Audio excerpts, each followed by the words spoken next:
इटावा अखिल भारतीय वैश्य एकता महासभा का 2 दिवसीय राष्ट्रीय एवं प्रांतीय कार्यक्रम सम्मेलन व अभिनंदन समारोह 18 व 19 मार्च को फतेहपुर में होगा, जिसमें केंद्र व प्रदेश सरकार के मंत्री व विधायक भी शामिल होंगे।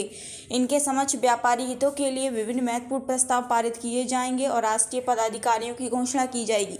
यह जानकारी बुधवार को चौहान कॉलोनी में पत्रकारों से वार्ता करते हुए अखिल भारतीय वैश्य एकता परिषद के राष्ट्रीय अध्यक्ष डॉक्टर सुमंत गुप्ता ने कहा। उन्होंने कहा कि सम्मेलन के माध्यम से सरकार से मांग करेंगे कि जीएसटी पंजीकृत व्यापारियों को मिलने वाला 5 लाख रुपए का मुआवजा 10 लाख रुपए किया जाए एवं गंभीर बीमारी ग्रस्त परिवार को आर्थिक मुआवजा देने की मांग रखेंगे।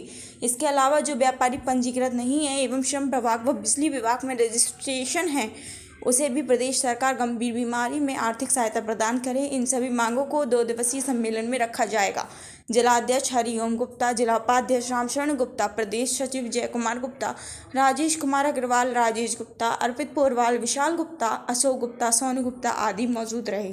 इटावा से स्टेट हेड वीर कुमार की एक रिपोर्ट। अखिल भारतीय वैश्य एकता परिषद का राष्ट्रीय अधिवेशन 2 दिवसीय 18 व 19 मार्च को फतेहपुर में आहूत किया गया है।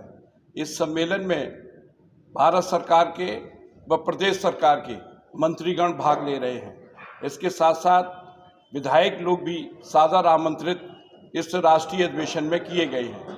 पूरे देश भर के प्रतिनिधिगण इस सम्मेलन में भाग लेंगे। इसमें राष्ट्रीय पदाधिकारियों की विधिवत घोषणा भी की जाएगी। इस सम्मेलन में आगामी होने वाले निकाय के चुनाव में वैश्य समाज की हिस्सेदारी और भागीदारी प्रभावी संख्या में स्थापित हो, इस विषय पर भी चिंतन मनन करके आगामी समय में रणनीति बनाई जाएगी।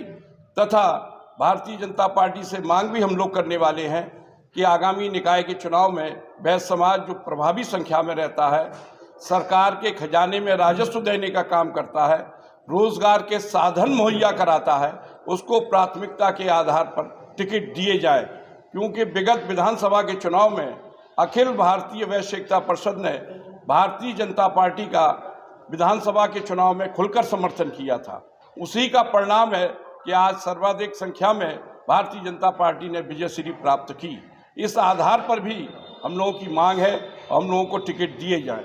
इसके साथ साथ भारतीय जनता पार्टी की जब सरकार थी, विगत राम प्रकाश गुप्ता जब उत्तर प्रदेश सरकार के मुख्यमंत्री थे, तो उस समय उन्होंने कलार, कलवार और कलाल करके पिछड़े वर्ग में सम्मिलित करने की राजआज्ञा जारी की गई थी। लेकिन जो मैनपुरी, इटावा, फरकाबाद, कन्नौज आदि जनपदों में कलार, कलवार प्रभावी संख्या में रहते हैं, लेकिन राजनीतिक विद्वेष बस उनके पिछड़े वर्ग के सर्टिफिकेट नहीं बनाए जा रहे हैं। पहले कुछ समय बने थे, अब बनना बंद हो गए हैं। हमारी प्रदेश सरकार से मांग है कि इसमें केवल स्थानीय अधिकारियों को निर्देशित किया जाए कि कलार, करवाल के बंधुओं को प्रमाण पत्र पिछड़े वर्ग के दिए जाएं। इसके साथ साथ जीएसटी में जो पंजीकृत व्यापारी हैं, उसमें जो सजा का प्रावधान किया गया है वो समाप्त किया जाए। इसके साथ ही जो पंजीकृत व्यापारी हैं उनके अब मुआवजा का प्रावधान भी किया गया है, लेकिन आर्थिक मुआवजा उन लोगों को भी मिलना चाहिए जो रुग्ण हैं, जैसे कैंसर, हार्ट अटैक, किडनी आदि की जो प्रॉब्लम हो जाती है, उसको भी आर्थिक सहायता उन व्यापारियों को मिलनी चाहिए। तथा जो व्यापारी समाज पंजीकृत है, आयुष्मान योजना का लाभ भी उन व्यापारियों को दिया जाए। आज इन विषयों पर चिंतन मनन करके आगामी चुनाव में रणनीति बनाई जाएगी, चिंतन किया जाएगा। तथा ये भी एक प्रस्ताव पारित होगा कि आगामी 2024 के चुनाव में, लोकसभा के चुनाव में पुनः देश के यशस्वी प्रधानमंत्री को विजयश्री दिलाने के लिए हम सब लोग कृत संकल्पित होंगे। इसका भी प्रस्ताव उस दिन पारित होने वाला है। वैश्य एकता परिषद का राष्ट्रीय अधिवेशन 18 व 19 मार्च को फतेहपुर में आहूत किया गया है, जिसमें भारत सरकार के मंत्री व प्रदेश सरकार के मंत्री व विधायकगण भाग ले रहे हैं। इस सम्मेलन में महत्वपूर्ण प्रस्ताव भी पारित होने हैं। एक तो संगठन की दृष्टि से इसको कैसे मजबूत और प्रभावी बनाया जाए, और इसके साथ साथ आगामी होने वाले निकाय के चुनाव में भी वैश्य समाज की हिस्सेदारी और भागीदारी की अखिल भारतीय वैश्य एकता परिषद का आए थे। उन्होंने यहाँ के लोगों से पहुँचने की अपील की है।